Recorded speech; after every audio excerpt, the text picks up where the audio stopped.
പ്രിയമുള്ളവരെ, സ്നേഹം എന്ന പദത്തേക്കാൾ സുന്ദരമായ പദമില്ല.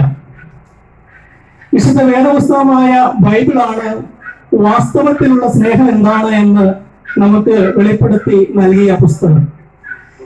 ദൈവ സ്നേഹമാകുന്നു എന്നുള്ള പ്രസ്താവന വിശുദ്ധ വേദപുസ്തകമായ ബൈബിളിന്റെ മാത്രം പ്രസ്താവനയാണ് എന്ന് നമുക്ക് മറ്റു മത പുസ്തകങ്ങളൊക്കെ വായിച്ച് പരിശോധിച്ചാൽ മനസ്സിലാക്കുവാനായിട്ട് സാധിക്കുന്ന ഒരു യാഥാർത്ഥ്യമാണ്. ദൈവം സ്നേഹമാകുന്നു. പ്രിയപ്പെട്ടവരെ, ദൈവം സ്നേഹമാകുന്നു എന്ന് പറയുക മാത്രമല്ല, ദൈവം മനുഷ്യവർഗത്തെ എങ്ങനെയാണ് സ്നേഹിച്ചത് എന്നുള്ള കാര്യം വളരെ വ്യക്തമായിട്ട് പല വാക്യങ്ങളിലൂടെ വിശദീകരിക്കുന്ന ഒരു പുസ്തകമാണ് വിശുദ്ധ വേദപുസ്തകമായ ബൈബിൾ. ദൈവ സ്നേഹമാകുന്നു എന്നുള്ള പ്രസ്താവനയ്ക്ക് അനുസരിച്ച് ദൈവത്തിന്റെ സ്നേഹത്തിന്റെ പ്രത്യേകതകളെ കുറിച്ച് വിവരിക്കുന്ന ഒരു മനോഹരമായ വാക്യമാണ് യോഹന്നാന്റെ സുവിശേഷം 3-ാം അധ്യായം അതിന്റെ 16-ാമത്തെ വാക്യം. ആ വാക്യം ഇങ്ങനെയാണ്: തന്റെ ഏകജാതനായ പുത്രനിൽ വിശ്വസിക്കുന്ന ഏവരും നശിച്ചു പോകാതെ നിത്യജീവൻ പ്രാപിക്കേണ്ടതിന് അവനെ നൽകുവാൻ തക്കവണ്ണം ദൈവം ലോകത്തെ സ്നേഹിച്ചു. പ്രിയമുള്ളവരെ, ദൈവസ്നേഹത്തിന്റെ പ്രത്യേകതകളെ കുറിച്ച് എടുത്തു പറയുന്ന വളരെ മനോഹരമായ ഒരു വാക്യമാണത്. ദൈവസ്നേഹത്തിന്റെ ഒന്നാമത്തെ പ്രത്യേകതയായിട്ട് ആ വാക്യത്തിൽ നിന്ന് നമുക്ക് മനസ്സിലാക്കുവാനായിട്ട് സാധിക്കുന്നത് ദൈവത്തിന്റെ സ്നേഹം നൽകുന്ന സ്നേഹമാണ് എന്ന യാഥാർത്ഥ്യമാണ്. പ്രിയമുള്ളവരെ, നൽകാതെ കൊടുക്കാതെ ത്യാഗം സഹിക്കാതെ ആർക്കും ആരെയും സ്നേഹിക്കുവാനായിട്ട് സാധിക്കില്ല. സ്നേഹത്തിന് എന്നെങ്കിലും ഒരു ചെലവുണ്ട് എന്ന് നമുക്ക് കാണുവാനായിട്ട് സാധിക്കും.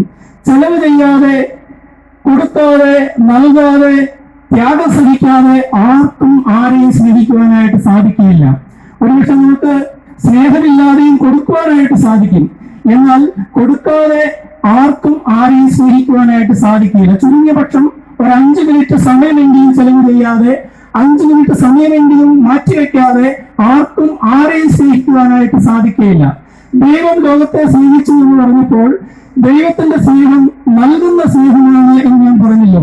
ദൈവം എന്താണ് മനുഷ്യവർഗത്തിന് നൽകിയത് എന്ന് ചോദിച്ചാൽ ആ വാക്യത്തില് നാം വായിക്കുന്നത് ഇങ്ങനെയാണ്: തന്റെ ഏകജാതനായ പുത്രനിൽ വിശ്വസിക്കുന്ന ഏവനും നശിച്ചു പോകാതെ നിത്യജീവൻ പ്രാപിക്കേണ്ടതിന് അവനെ നൽകുവാൻ തക്കവണ്ണം ദൈവം ലോകത്തെ സ്നേഹിച്ചു. എന്റെ പ്രിയപ്പെട്ടവരെ, തന്റെ ഏറ്റവും പ്രിയപ്പെട്ട തന്റെ ഏകജാതനായ പുത്രനെ മനുഷ്യവർഗത്തിന്റെ പാപത്തിന്റെ പരിഹാരത്തിന് വേണ്ടി കാൽവരിയിലെ കുരിശിൽ തകർത്ത് കളയുവാനായിട്ട് വിട്ടു നൽകുവാൻ സ്വർഗത്തിലെ ദൈവം നമ്മെ സ്നേഹിച്ചു എന്നാണ് ആ വാക്യത്തിന്റെ അർത്ഥം. പ്രിയപ്പെട്ടവരെ, ദൈവം നമ്മെ എത്രമാത്രം സ്നേഹിച്ചു. നമ്മുടെ ഏറ്റവും പ്രിയപ്പെട്ടത്, നമ്മളെ ഏറ്റവും വിലയേറിയതായിട്ട് കാണുന്നത് മറ്റൊരാളുടെ നന്മയ്ക്ക് വേണ്ടിയിട്ട് വിട്ടുകൊടുക്കുവാൻ നമുക്ക് ഒരുപക്ഷെ മനസ്സ് വരികയില്ല. എന്നാൽ സ്വർഗത്തിലെ ദൈവം തന്റെ ഏറ്റവും പ്രിയപ്പെട്ടതിനെ, തന്റെ ഏകജാതനായ പുത്രനെ, സ്വർഗത്തെ ആരാധനായ പുത്രൻ തമ്പുരാനെ നമുക്ക് വേണ്ടി വിട്ടുതരുവാനായിട്ട് മനസ്സ് വെച്ചു എന്നാണ് നമ്മുടെ ആ വാക്യത്തിൽ വായിക്കുന്നത്. ഇനി പുത്രൻ തമ്പുരാന്റെ സ്നേഹത്തെ കുറിച്ച് ചിന്തിച്ചാൽ 1 യോഹന്നാൻ 3-ാം അധ്യായം അതിന്റെ 16-ാമത്തെ വാക്യത്തിൽ നാം ഇങ്ങനെ വായിക്കുന്നുണ്ട്: അവൻ തന്റെ പ്രാണനെ നമുക്ക് വേണ്ടി വച്ചു തന്നതിനാൽ നാം സ്നേഹമുണ്ട് എന്ന് അറിഞ്ഞിരിക്കുന്നു. പ്രിയപ്പെട്ടവരെ, അതും നൽകുന്ന സ്നേഹമാണ് എന്ന് നമുക്ക് കാണുവാനായിട്ട് സാധിക്കും. തന്റെ ജീവനെ നൽകിക്കൊണ്ടാണ് പുത്രൻ തമ്പുരാൻ നമ്മെ സ്നേഹിച്ചത് എന്നാണ് ആ വാക്യത്തിൽ നാം വായിക്കുന്നത്. മനുഷ്യവർഗത്തിന്റെ രക്ഷയ്ക്കായിട്ട് തന്നെ നൽകാതെ മനുഷ്യന്റെ രക്ഷ സാധ്യമാവുകയില്ല എന്ന് മനസ്സിലാക്കിയപ്പോൾ താൻ തന്നെ ജഡാവതാരമെടുത്ത് ഈ ഭൂമിയിലേക്ക് വന്ന് തന്നെ ബലിയായി നൽകുവാനായിട്ട് താൻ തയ്യാറായി എന്നതാണ് യേശുക്രിസ്തുവിന്റെ സ്നേഹത്തിന്റെ പ്രത്യേകത എന്ന് പറയുന്നത്. യേശുക്രിസ്തു ലോകത്തിലായിരുന്നപ്പോൾ ഇങ്ങനെ പ്രസംഗിച്ചതായിട്ട് നമുക്കറിയാം. ഏറ്റവും വലിയ സ്നേഹം എന്താണെന്ന് ചോദിച്ചു കഴിഞ്ഞാൽ തന്റെ ജീവനെ നൽകുന്നതാണ്. തന്റെ ജീവൻ നൽകുന്നതിനേക്കാൾ വലിയ സ്നേഹമില്ല എന്ന് യേശു പ്രസംഗിച്ചു. അങ്ങനെ പ്രസംഗിക്കുക മാത്രമല്ല, സ്നേഹത്തിന് വേണ്ടി ജീവൻ കൊടുക്കാതെ ഗത്യന്തരമില്ലാതെ വരുന്ന സാഹചര്യത്തിൽ സ്നേഹത്തിന് വേണ്ടി ജീവൻ നൽകുന്നതാണ് ഏറ്റവും വലിയ സ്നേഹമെന്ന് പ്രസംഗിച്ച കർത്താവായ യേശു ക്രിസ്തു തന്റെ ജീവനെ മനുഷ്യവർഗത്തിന്റെ പാപത്തിന്റെ പരിഹാരത്തിന് വേണ്ടിയിട്ട് വിട്ടു നൽകുവാനായിട്ട് മനസ്സ് വെച്ചു. അവിടെയാണ് പുത്രൻ തമ്പുരാന്റെ സ്നേഹത്തിന്റെ മാഹാത്മ്യം നമുക്ക് മനസ്സിലാക്കുവാനായിട്ട് സാധിക്കുന്നത്. പ്രിയപ്പെട്ടവരെ, കാൽവരിയിലെ കുരിശിൽ തന്നെ ബലിയായി നൽകുവാൻ കർത്താവായ യേശു ക്രിസ്തു തയ്യാറായി. ഒരുപക്ഷെ ആ കാൽവരിയിലെ കുരിശിന്റെ ചുവട്ടിലൂടെ കടന്നുപോയ ആളുകള് നീ ദൈവത്വമെങ്കിൽ നിന്നെ തന്നെ രക്ഷിക്കുക, ക്രൂശിൽ നിന്ന് ഇറങ്ങി വാ എന്ന് ആക്രോശിച്ചപ്പോൾ കർത്താവിന് ഇറങ്ങി വരുവാനായിട്ട് കഴിവില്ല എന്ന് നാം വിചാരിക്കേണ്ടതായിട്ടുള്ള ആവശ്യമില്ല. പ്രിയപ്പെട്ടവരെ, കടലിന്റെ മുകളിലൂടെ നടന്നുപോയവന്, കാറ്റിനെയും കടലിനെയും ശാന്തമാക്കിയവന്, മരിച്ചിട്ട് 4 ദിവസമായ ലാസറിനെ ഉയർത്തെഴുന്നേൽപ്പിച്ചവന്, കുഷ്ഠരോഗിയെ തൊട്ട് സൗഖ്യമാക്കിയവന്, 5 അപ്പം കൊണ്ട് 5000 പേരെ പോഷിപ്പിച്ച യേശു കർത്താവിന് ക്രൂശിൽ നിന്നും ഇറങ്ങി വരുവാനായിട്ട് തീർച്ചയായിട്ടും സാധിക്കുമായിരുന്നു. എന്നാൽ കർത്താവ് യേശു ക്രിസ്തു ക്രൂശിൽ നിന്ന് ഇറങ്ങി വരാതിരുന്നത് എന്തുകൊണ്ടാണെന്ന് ചോദിച്ചാൽ അത് നമ്മളോടുള്ള സ്നേഹം നിമിത്തമാണ് എന്ന് നമുക്ക് മനസ്സിലാക്കുവാനായിട്ട് സാധിക്കും. പ്രിയപ്പെട്ടവരെ, നാം നിത്യനരകത്തിലേക്ക് പോകുന്ന കാര്യം ഓർത്തപ്പോൾ നമുക്ക് വേണ്ടിയിട്ട് തന്റെ ജീവൻ വെച്ചു തരികയല്ലാതെ മറ്റു മാർഗമില്ല എന്ന് കണ്ടപ്പോൾ തന്റെ ജീവനെ നമുക്ക് വേണ്ടി വെച്ചു തന്നുകൊണ്ട് നമ്മളോടുള്ള സ്നേഹത്തെ പ്രദർശിപ്പിക്കുകയായിരുന്നു കാൽവരിയിലെ ക്രൂശിൽ എന്ന് നമുക്ക് കാണുവാനായിട്ട് സാധിക്കും. ഒരുപക്ഷെ കർത്താവായ യേശു ക്രിസ്തുവിനെ കാൽവരിയിലെ ക്രൂശിൽ താങ്ങി നിർത്തിയത് കാര്യം പാടിയുള്ള ധനമല്ല, നമ്മളോടുള്ള സ്നേഹമായിരുന്നു എന്ന് നമുക്ക് നിശ്ചയമായിട്ടും പറയുവാനായിട്ട് സാധിക്കും. കർത്താവായ യേശു ക്രിസ്തുവിന്റെ സ്നേഹം എത്ര അത്യുന്നതമായിട്ടുള്ള സ്നേഹമാണ്. പിതാവായ ദൈവം തന്റെ പുത്രനെ നൽകിക്കൊണ്ട് നമ്മെ സ്നേഹിച്ചപ്പോൾ, തന്റെ ജീവനെ നൽകിക്കൊണ്ട് നമ്മെ സ്നേഹിച്ച പുത്രൻ തമ്പുരാന്റെ സ്നേഹമാണ് കാൽവരിയിലെ ക്രൂശിൽ നമുക്ക് കാണുവാനായിട്ട് സാധിക്കുന്നത്. പ്രിയപ്പെട്ടവരെ, കർത്താവായ യേശു ക്രിസ്തു തന്നെ തന്നെ ബലിയായി നൽകുവാനായിട്ട് നമ്മെ അത്രമാത്രം സ്നേഹിച്ചു. ദൈവത്തിന്റെ സ്നേഹം നൽകുന്ന സ്നേഹമാണ് എന്നാണ് നാം ചിന്തിച്ചത്. ഇനിയും ദൈവത്തിന്റെ സ്നേഹത്തെ കുറിച്ച് ആ വാക്യം നാം പരിശോധിച്ചാൽ നമുക്ക് മനസ്സിലാക്കുവാനായിട്ട് സാധിക്കുന്നത് എല്ലാവരെയും ഉൾക്കൊള്ളുന്ന സ്നേഹമാണ് ദൈവത്തിന്റെ സ്നേഹം എന്നതാണ്. എല്ലാവരെയും ഉൾക്കൊള്ളുന്നതാണ് എന്ന് പറയുവാനായിട്ട് കാരണമായിട്ട് തീർന്നത് ലോകത്തെ സ്നേഹിച്ചു എന്നുള്ള പ്രസ്താവനയാണ്. പ്രിയപ്പെട്ടവരെ, ലോകത്തിലുള്ള പണ്ഡിതനെന്നോ പാവനെന്നോ വ്യത്യാസമില്ലാതെ, ധനവാനെന്നോ ദരിദ്രനെന്നോ വ്യത്യാസമില്ലാതെ, കറുത്തവനെന്നോ വെളുത്തവനെന്നോ വ്യത്യാസമില്ലാതെ ലോകത്തിലുള്ള എല്ലാ മനുഷ്യരെയും ഒരുപോലെ സ്നേഹിച്ച സ്നേഹമാണ് കാൽവരിയിലെ സ്നേഹം എന്ന് നമുക്ക് മനസ്സിലാക്കുവാനായിട്ട് സാധിക്കും. പിതാവായ ദൈവത്തിന്റെ സ്നേഹം അങ്ങനെയുള്ള ഒരു സ്നേഹമാണ്. എല്ലാവരെയും രക്ഷിക്കുവാനായിട്ട്, എല്ലാവരെയും ഉൾക്കൊള്ളുവാനായിട്ട്, എല്ലാവർക്കും നിത്യരക്ഷ നൽകുവാനായിട്ട് തന്റെ പുത്രനെ ബലിയായിട്ട് നൽകുവാൻ പിതാവായ ദൈവം മനസ്സ് കാണിച്ചു എന്നുള്ളതാണ് ദൈവസ്നേഹത്തിന്റെ പ്രത്യേകത എന്ന് പറയുന്നത്.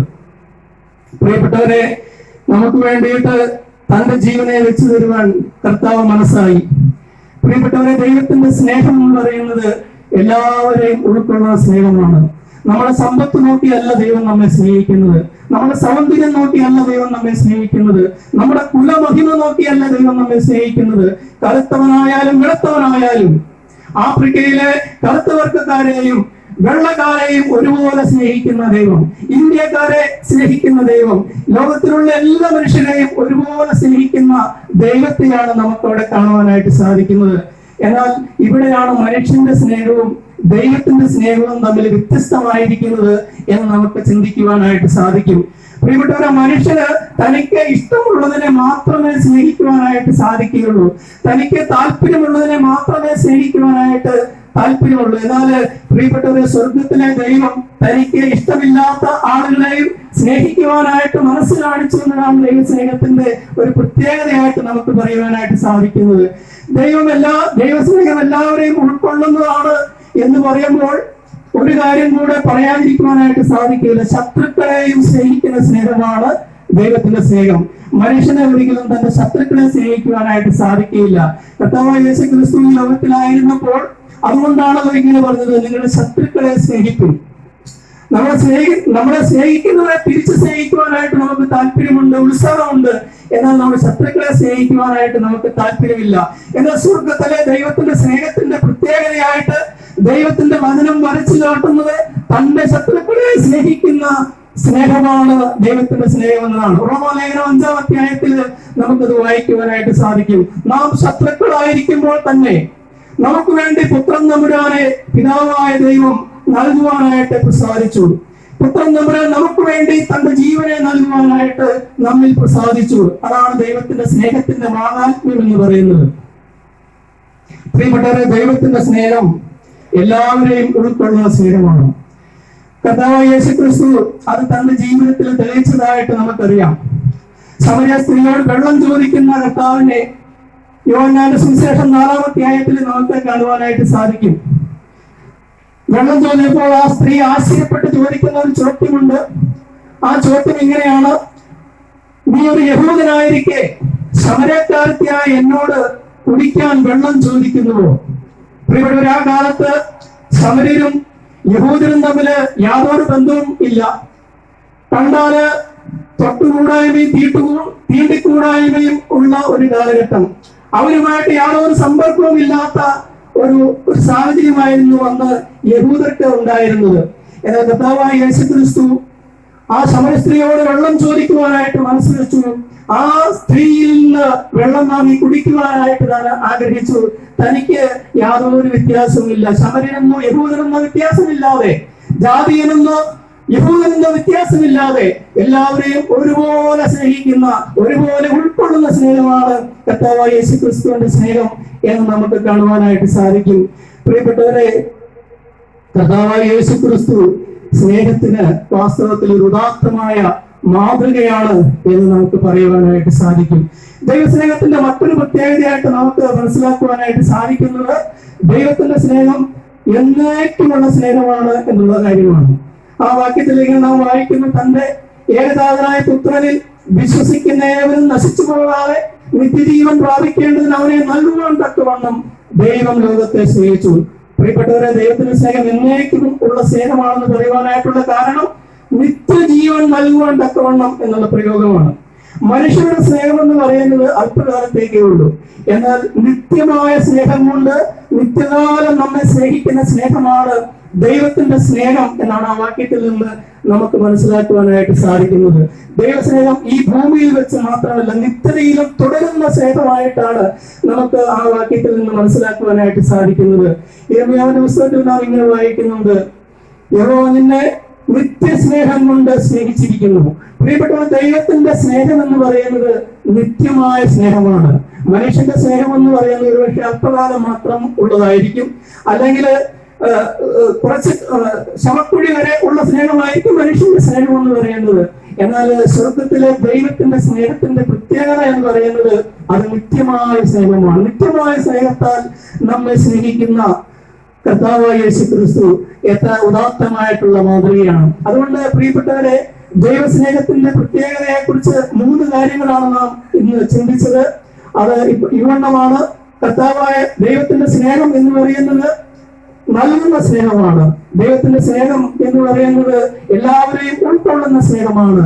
ദൈവത്തിന്റെ സ്നേഹം എന്ന് പറയുന്നത് നിത്യമായ സ്നേഹമാണ്.